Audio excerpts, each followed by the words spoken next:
Welcome to the Binge Breakers podcast. I'm Jacqueline. I am here to teach you how I overcame bulimia and my binge eating disorder, and how you can too. Through simple steps of mind management, repairing your relationship with yourself, understanding your habits, and intuitive eating. Disclaimer: this recording is not intended to be utilized as medical advice or a medical diagnosis. If you think you're in need of medical attention or treatment, please seek it immediately. This recording will also contain sensitive subjects such as binging and purging, weight, and depression. Please listen at your own discretion and do what you think is best for you. Hey everyone, welcome to the podcast. Today I have a special guest, Eva, Reverse Bulimia, as you know her on Instagram. She was actually a guest on my podcast a while ago, and I brought her back because I got so many mothers that reached out to me thanking me for the episode. Eva and I, in our last episode, we touched on what it was like for her to struggle with bulimia for 20 years and also be a mom. And we didn't talk about it in depth because we had so many other topics to talk about, but to the feedback I got, the feedback that she got, I wanted to bring her back on because as much as I love my little dog, I am a proud dog mom, right? I'm not a mother. And the funny thing is that I coach a lot of moms. Like half of my clients have kids, and we have a lot of conversations about it. So I learn a lot about what it's like to be a mother, and I see how much guilt moms have of going through bulimia, and how much sometimes when clients come to me, how much of a motivator their kids are for their recovery. So it clearly impacts bulimia so much. I know a lot of mothers struggle with the guilt, stress that induces bulimia episodes, things like that. But I thought Eva could bring to light her story, and she talks about the shame mothers feel, how you don't have to wait to have kids till after you're recovered, and likewise, you can be a good mom even if you're struggling with bulimia. And we talk about how she approached the subject with her kids and what it was like when they were younger versus older. She just gives a broad spectrum of advice. So yeah, I hope that you enjoyed this episode. It's really, really a good quality episode. I enjoyed talking with her per usual. And as always, if you like this episode and you enjoyed it and you found it useful, please go ahead and give it a rating. It helps the podcast get seen. It helps me, obviously, and it helps someone out there who's looking for bulimia advice. They're feeling very lost and they don't know what to do. It helps this podcast get in front of them more. So please go ahead and do that if you haven't already. I truly appreciate it from the bottom of my heart. Okay, other than that, enjoy the episode. I'll talk to you guys in there. Bye. And I was going to ask you questions like, what's it like having bulimia, being a mom? And then, what was that experience like with you and common struggles? And then I was going to ask you questions like, how did you address bulimia with your children? How did you deal with your possible feelings of guilt, things like that, if you had any at all? And then how were you an example? How could you still be an example with your kids and struggling in recovery? And then how do you address food and bulimia with your kids now? So those are kind of the questions I wanted to go through. Yeah, that sounds really good. And that's something I'm working on. And I believe so many women ask me about that. So that could be really helpful because women shame themselves after they have kids and they believe they also we'll talk about this. Some of them believe they cannot have kids until they solve the bulimia problem. And it's not true. Well, let's just start there since we're already recording. Tell me, why is that not true? It's not true because first of all, you never know. Okay. First of all, life happens and sometimes you get pregnant and you don't expect to get pregnant. So what? That happens? No. But apart from that, you cannot wait until you believe you're kind of perfectly recovered to make your life happen. And this is true for anything in your life, whether it's career, whether it's children, whether it's going on a trip, on a vacation, whatever. It's I deserve, or I can only do that if I make recovery happen, because as long as I'm not having recovery, I'm not recovered, I'm not a good enough human to deserve this or that, right? Mm-hmm. For the motherhood part, it's even more guilting because most of the women I talk to tell me, I feel already so bad about myself. I don't want to I don't want to have kids and feel even better and guilt myself more. And I don't want them to suffer from a mom who's going to be, to have bulimia. And so harsh to think about themselves that way. Yeah. And actually, exactly. And what you're saying is so important. The problem is not to have bulimia. Of course, it's, you can have like some health trouble having bulimia, but it's not the problem. The problem is how they talk to themselves and how they're dealing with their lives and like how everything is going. It's not bulimia is not like a life or death sentence on a daily basis. Of course, like if you don't address it and it's getting very severe, you can have health problem. But it's nothing is stopping you from having kids because you're having bulimia. You can have bulimia and have kids and address bulimia at the same time or even after having kids. I mean, there's no, notion of what's to be done before. Yeah, thank you for saying that. I didn't even expect this. I'm glad that you just said that because I've heard that so many times. I talk to a lot of people who are like, I want to have kids, so I need to recover. But then I also talk to moms who have had kids and who their kids are full grown and they're perfectly fine and they struggle with bulimia the whole time. And what you're saying is it's not that bulimia isn't a problem. It's not that bulimia isn't an issue you should try to solve, but you can be a perfectly good mom and struggle with bulimia. It's and to expect, I'm just a dog mom, so whatever. But I'm sometimes a bad dog mom. Like I sometimes don't take my dog on a walk. I feel guilty, but my dog isn't going to die because of that. He's just going to be sad. All moms, whether you're bulimic or not, do something to their kids that isn't helpful. And then they also do things that are great for their kids. And when you kind of drop the perfectionist mindset on it, you can probably be an even better mother because of it. Yeah, exactly. And also, absolutely. And also when you're a mom, or even I would say a human, you never know how people are going to feel or react because of what you're doing or what you've done. Okay, some things are true. When you're having eating disorders and especially bulimia, they're like the rates of miscarriage is a little higher when you're having bulimia because probably you have less iron. You should check potassium. That's why you should always, monitor yourself with a doctor and see what's going on and, where you're at and not do it on your own. So it's very important that as soon as you're pregnant, you go and tell the doctor, listen, I have bulimia. I'm throwing up like many times a week or, whatever often, you're doing it. And that's what's going on. So, and without even changing anything, because it's not as though we could decide on demand to stop because either we're pregnant or we want or whatever. But there's some of the parameters we can kind of control or prevent from, getting worse. Potassium, you can take supplements. Iron is the same. They could check some of the things. And then you could just do life and get pregnant and have your baby. I've just had a client who has had a baby boy recently. Aww. And yeah, that was so lovely. So she's doing okay. Right now it's tough for her and she's still pushing. She's not recovered. She's still like pushing away the recovery and be like, okay, first I'm going to take it. So first of all, she was like, I'm not having a baby until I get recovered. And then she's like, okay, now that I'm having a baby, I'll take care of the baby before I take care of myself. And there's always something in the way. And I think that's an interesting thing people go through with recovery of like, it's either I can't do anything till I'm recovered or I have to do everything before I can become recovered. Exactly. And you see both different mindsets and it's like, actually, you could probably do them in tandem.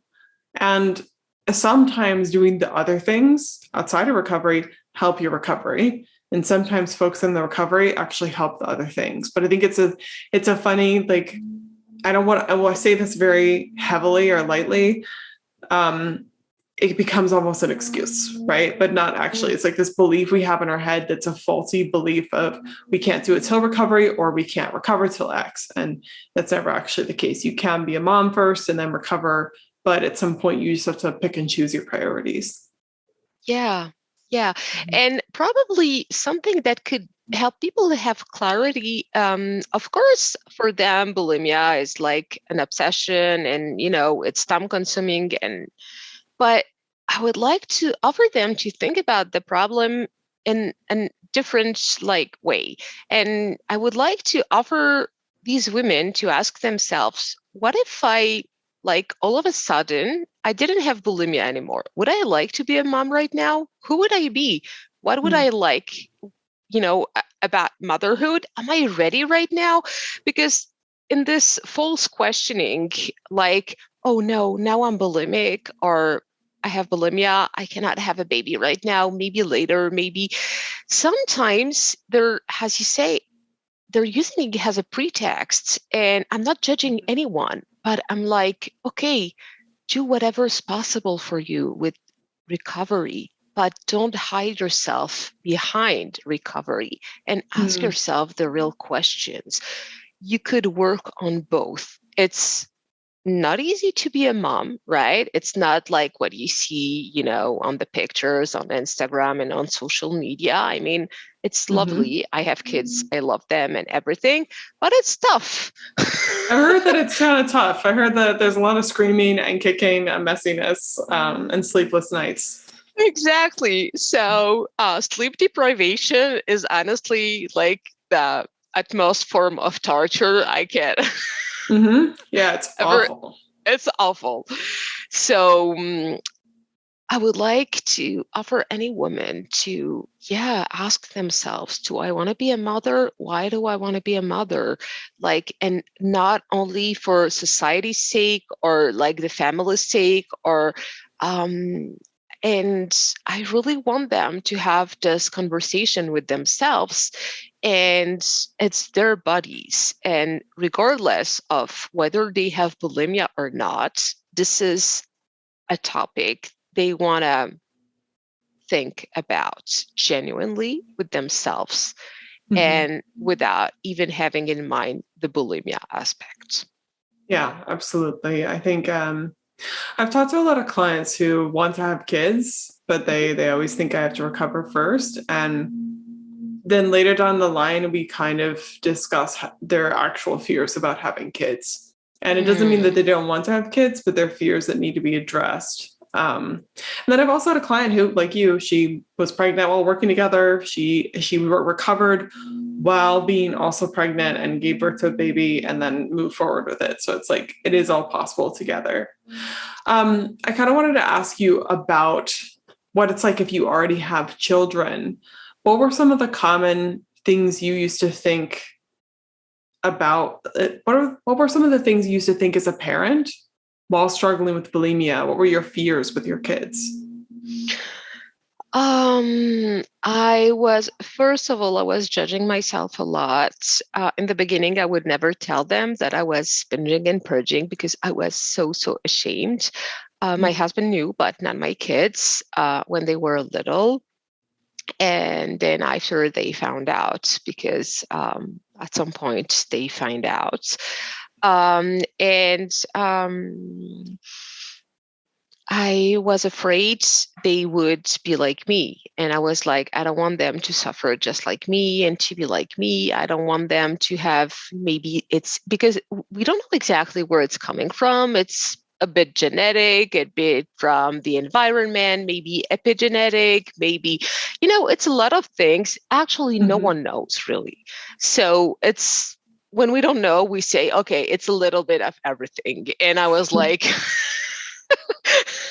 no, but it's true. Science doesn't tell us exactly where it's coming from. So in the beginning, they would say it's from your mother, then it's from your family, then it's from the genetics, then maybe it's diet culture. But it's a mix of all of this. But we don't know for sure from what it's coming from. And when you're a human and when you're a mom, anything that happens, like anything bad that happens to a kid, your children, you're like, it's from me. Right. And so, Immediately blame yourself. yeah, Take it all on. exactly. And so I was guilting myself a lot for that. And then when I realized, when I became kind of wiser, and I realized I did my best to combat bulimia, but nothing was working with me, I realized that it was not my fault, and that the best I could do was not to fight against myself and to bully myself all the time, but to show the kids that no matter what happens to you in life, whether it's a mental illness, whether it's anything, you could always try to, be gentle with yourself and to try to your best. So I was not afraid anymore of what could happen to me or to them. I was like, I'm going to show you what's possible no matter what happens to you in life. And I believe that's a nicer and bigger gift than even being like, in the healthiest possible way, regarding everything. Yeah, I agree. I think so many of us want to portray this perfect image. Even if you're not a mom, you want to portray this image of, I can do everything. I am perfect. And really, it's much more relatable and much greater of a story to say, look, I am struggling with these things, but here's how you can overcome these things. And challenges are normal, and you're going to experience those in life. And here's how you do that. And it's, if you translate that to bulimia motherhood, for mothers listening out there, even if you're struggling with bulimia right now, you can be an example to your kids of what's possible and show them that, hey, even though you're struggling with these things, that's normal, that's part of life, and here's how you persevere. Yeah. And also, in the beginning, I was really afraid to talk to them about what was going on. So I did not tell them like all at once what was happening. In the beginning, I told them I was sick. And progressively, I explained to them what bulimia was. And when I was able to tell them the truth and what was going on my mind and why I was doing this and why I was losing control over food sometimes and all the things, I also offered them the possibility to do the same in their lives for different, areas, topics, or problems. It was like nothing is really so shameful that you cannot talk about it. It's like, even if you don't feel good, you can always explain and be like, okay, I'm with the people I love. I believe I'm safe with them. So I trust them. I'm going to share this because this is important. And I wanted them to know that it was not their fault. It was not mine either. I don't know why it's happening. But, what I can do is to explain to them so they don't guilt themselves, because kids often guilt themselves when they don't understand what's going on, why a parent is being distant. When they don't find a reason and they see that something is not normal, they're like, okay, so I'm the problem. And I didn't want them to think that they were the problem. So I told them, listen, sometimes I'm behaving weird. I'm being agitated or very, like impulsive, and it's none of your fault, but it's my way, it's the way I have found to cope with my emotions in these moments. I'm trying to do better, but for now I haven't found a way. And after, I found the way because I, reversed all that. But at the time, it didn't happen like very fast. So they got used to it. And That's I would so also, brilliant. Like, yeah, you, just to interrupt real quick, what you're saying of telling them, hey, here's what's going on. You're not leaving them in the dark. And you're right that kids blame themselves. And I think adults, we all do that thing where we notice something's wrong. And instead of thinking of all the other possible reasons why something could be going wrong, we think it's me. The reason that person's being distant, it's me. And it's not, maybe sometimes it is, but oftentimes it has nothing to do with you, it has everything to do with them. And the fact that you explain that to your kids, first of all, how brave of you to do that and how smart of you to do that. Just like explaining divorce to kids or something, it's important to let them know what's going on and helping them understand it's not you, and then helping them go through the process of and recognizing when you're going through those behaviors and not blaming themselves. I just think that's fantastic. Thank you so much. Mm-hmm. And actually, I was also willing to share that they have been, they're teenagers now, so they have faced, I don't know if it was a different time, and that makes me feel really old when I'm saying that, but when I was a teenager, I don't believe people were talking so like openly about self-harming and bulimia and eating disorders. And now my kids relate to me. They tell me like what's going on at school, and especially my son. See, it's not even the girls. My son is telling me that he has like some friends at school. They self-harm themselves. They have bulimia. And so like he told me, Mom, what can I do? And he told me, I know you're good with this. And I was like, but I'm not. Yeah. And it was like, okay, so I told him, listen, I don't know these people. The only thing I can tell you is to tell them to go and seek for, medical guidance, to go and see probably a therapist, because they're still, they're teenagers. They're not even adults. So, and I gave him some tips so they wouldn't harm themselves and be gentle with themselves, and it helped.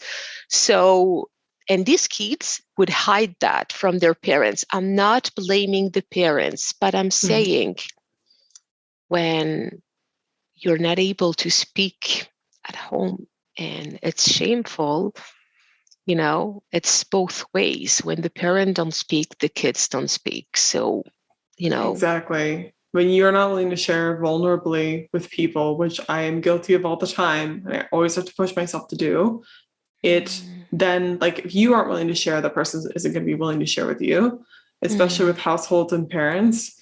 The kid isn't going to share those things. If they know that you're not comfortable with it, why would they share with you?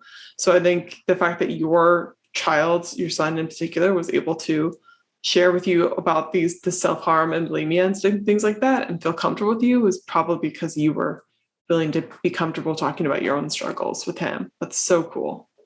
Yeah. And also that's concerning. So I was not like, okay, it's cool. I was like, oh, really? I was like, oh my God. But I didn't tell him. But I didn't freak out when he talked to me about it. I was like, it happens. These kids didn't choose, it's not their fault. Now maybe they could get some help. And I told him, please tell them not to go into restriction. It's not going to help. And what I've heard, but I'm not, I'm not in their house, I'm not with them, is that the parents tell a lot at home that it's nice to be thin and to go into a diet and whatever. And so the kids, they catch all these messages and they believe it's for them. And sometimes it's for them. And then, they misuse it. So, yeah. Well, can you speak a bit more about that? Because obviously you're struggling for bulimia for a while being a mom. It wasn't like when they were 5, you were bulimic and then you recovered. So can you talk about how, of course you weren't a perfect parent, no one is, but how you addressed food with them even while you were struggling with bulimia? All right. So, big question. I'm sorry. Yeah, no. I'm trying to kind of structure it and remember how I was, because I have had, can you imagine, for like 23 years, I've had so many phases. In the beginning, I believe, I was not even aware that I was a bit controlling. probably. I was, I was, I believe, yeah, I believe I was not really controlling with them, and I thought I wasn't. And then I realized that I was a little bit, because I was making some remarks sometimes when they were eating some things, not all the time, but sometimes, and enough. So that my son told me, okay, mom, you're always telling me this and that. And I was like, oh my Mm. God, I'm doing just like my parents did. And that's awful and whatever. And I realized that for a bit, I could not stop from saying those things. And I felt real bad. So I told my son, um, see, I did not even do it with my daughter. I did it with like the kids. And Mm-hmm. I apologized. I told him, listen, I'm really sorry. I've been raised like this and I've suffered from it, but apparently I've internalized so much of this message that I'm repeating unconsciously. And I apologize. I'm not going to say this ever again because I don't mean it. And I don't want to, I don't want to harm you with this. And I don't want you to be in, any kind of diet or be different from what you are. So then What I a paid mature way to attention. handle that.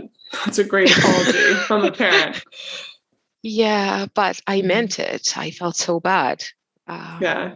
I know there's a little lawn work going on outside, so hopefully you can't hear that. But I remember if I got an apology like that from my parents, wow, like how amazing would that have been? So the fact that you gave them that sort of apology, and just again, I think the whole moral of the story here of what you've been saying is just notice where they're coming from, stop judging yourself for it, admit to what you're doing, and then apologize and move forward. And that's the best you can do. Like you can't be perfect. Even if you read all the books, about all the things that aren't good, you're still going to mess up somewhere. Yeah, of course. Of course. Yeah. Before having kids, I was like, I will never tell my kids any of the things I've heard myself. It was so mean. And I did it. I mean, it's Yeah. oblivious. You don't even know when you're doing all the things. So when he told me, I was not like, no, you're too sensitive. I wasn't like that. I was like, oh my gosh, I'm doing the same.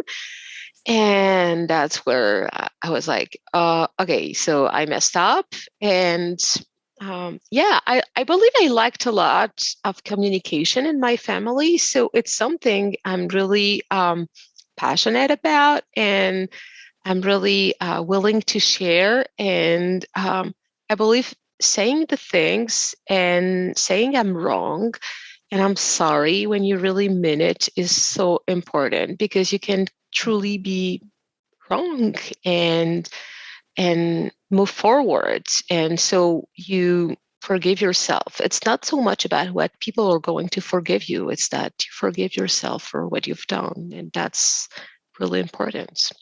Absolutely. Yeah. I 100% agree with that. So to wrap up the podcast, I always like to ask people about advice they would give to the audience. But for you, it's a bit more specific. I would ask, what would you say to a mother out there or a parent of any kind who's struggling with bulimia and they just feel terrible about it? What would you say to them? All right. So first of all, I would repeat what we have said in the past podcast. Just listen to this podcast. Say another one. Exactly. It's what you say all the time. And it's also what I repeat. Never give up on yourself, meaning no matter how long you have been struggling with bulimia, never give up on yourself. Keep fighting. I say that at the end of every podcast of mine. That's funny. We say the same thing. But it's true. See, if people because it's something important. Why? It's not just to say, okay, never give up, it has true meaning behind it, for sure. There is a true meaning behind it. I'm not joking. I've been fighting for 23 years. It means I'm going in all kinds of stages and situations and mindsets. And every time I was like, I'm doing this, it's going to work. Then it wasn't working. Then I was like, fuck, I'm not doing this anymore.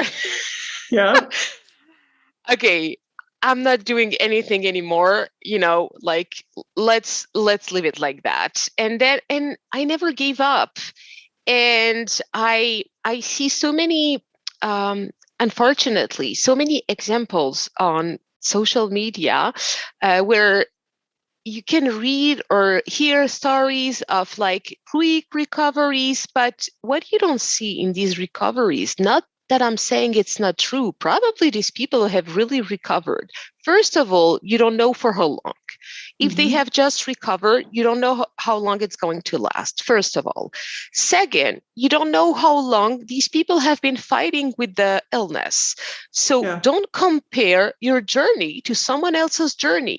I always like to say, you like fitness? I also do like it. I mean, lifting weights. I always compare that to, when you're looking at any fitness model or whatever, or any woman that's lifting weights, there's the genetic parts is playing a big role. So some of them are going to like lift only twice a week and eat whatever shit, and they're going to look amazing. Yep. And I'm going to make all the things, to build some great muscle, and it's going to take the crap out of me to get it. And so what I mean by that, it's not what you see is like, yeah, it's unfair. Okay, it's unfair. Just it. What you see is not what's happening in real life. These people, same way you're seeing people like training twice a week and having good genetics. And sometimes they're not even doing the trainings they're showing on social media. They're doing something totally different in real life. So don't believe all you read. Like that sounds like too attractive, quick fixes, like too easy, because people then they're like, okay, I've been trying for a month, it didn't work. And I'm like, I've been trying for 23 years before it did. Yeah. It's like, I was just talking with a client about this today, and she was saying how she watched back one of our first coaching sessions. She likes to record them to watch back. And she was talking about how during that time, I thought it was taking me so long to recover. And really, in the span of a few months, I made significant progress. That's really fast. And I'm like, yeah, especially for struggling for 10 years. And it's something about how you phrased it. It almost made me think to when people think of, well, when did you start your recovery and how long did your recovery, quote unquote, take? And it's like, actually, when you start bulimia is when you should also consider yourself starting recovery. Like, that amount of struggling, the years you spend struggling are also part of your recovery journey. I didn't struggle for as long as you, but I struggled for 4 years with bulimia. And then before that, like 4 more years of extreme disordered eating. So it's like all of that was part of my journey. And my story sounds so clean and simple, but they are forgetting everything happened before, just like yours as well. Exactly. I have like an anecdote from Picasso. I know you're an artist, so you're going to like it. So once he was in the south of France, and he he drew something on a sheet of paper on a table, and a customer from the restaurant saw it, and she was like, "Can you give it to me?" He said, "No, I could sell it to you for it was a huge amount of money." And she said, "But you did it in 5 minutes." He told her, "No, it took me 20 years. Oh, that's smart. Yeah. Yeah. And it's the whole thing. Same for me. People tell me, okay, what's the trick? What happened after 23 years? I was like, there's no trick. Years of compounding knowledge finally came together to potentially have me one moment where I got it. But it really was like tons of stuff. Exactly. And that's what you do also. And that's why it's individualized, and you cannot give this magic formula to someone coming and be like, okay, you do 1, 2, 3, 4, and then you're done. No. And that's why, so it's the same. It's the same. So don't be fooled by what you see from the outside. And that's why I say, just like you, don't give up on yourself, but we really mean it. It's not just, to throw never some giving up on sparkles. yourself is really like the core of a lot of my messages as well, because that is what it takes to recover, is to not give up, because when you give up, that's when you actually fail, when you completely give up on it. And then sometimes there's many times where I've given up and then I've still come back, so even then, like, you can always come back from it. But thank you. I think this is a really valuable discussion. And I love that we just there'll be an intro at the beginning of this, but we just kind of threw you in there. But what you started out saying, and this whole discussion about motherhood and bulimia, was more than I could have hoped for. And I hope that I'm sure a lot of mothers out there probably were in tears after this episode from some of the things that you said, because I know they feel a deep sense of shame and they really shouldn't. And it's part of life. Bulimia is sometimes part of life, and accepting that is important. Yeah, exactly. And also, we never know when we may recover. Sometimes it's going to take a little bit. Sometimes it's going to take more. So don't stop, don't wait until you recover before you start living, right? Yeah. So Eva, where can people find you? On Instagram, I have an account, reverse_bulimia_with_Eva, and website is coming, but it's not there yet. So Instagram is great for now. Awesome. Okay. Well, I'm sure people will come to see you. Also, you did an interview recently on the Eating Disorder Therapist podcast. Yeah. So check out that interview as well. And then Eva was also on my podcast, I think in earlier this year. Was it last year already? No, it was at the beginning of the year. I don't remember exactly, probably January or February. I don't remember exactly, but the beginning of the year. And if you don't know which one, just listen to all of them so you make sure. Thank you. Yes. Just listen to all of them so you don't know for sure. Yeah, no, you were on my podcast for sure. But yeah. Okay. So everyone out there listening, thank you. And thank you, Eva, for being on the show. Thank you so much for having me.